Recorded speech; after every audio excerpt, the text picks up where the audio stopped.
चंचल, इतकं चंचल मी म्हणून कृष्ण भगवद्गीता पण सांगते महाराज, एवढं चंचल आहे ते मन एका ठिकाणी कधीच थांबत नाही. एका मिनिटात घरी जातात, दुसऱ्या मिनिटात जालन्याला जातात, तिसऱ्या मिनिटात लगेच मुंबईला जातात, हे थांबत नाही. मग एका जणाने प्रश्न, साधकाने प्रश्न केला का हो महाराज, या मनाला जर आवरायचं असेल तर काय करावं लागेल?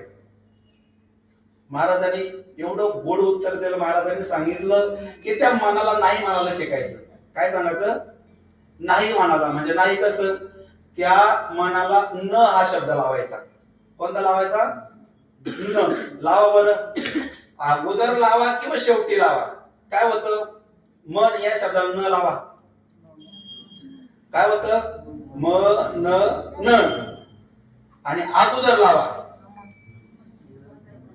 अगोदर न लावा.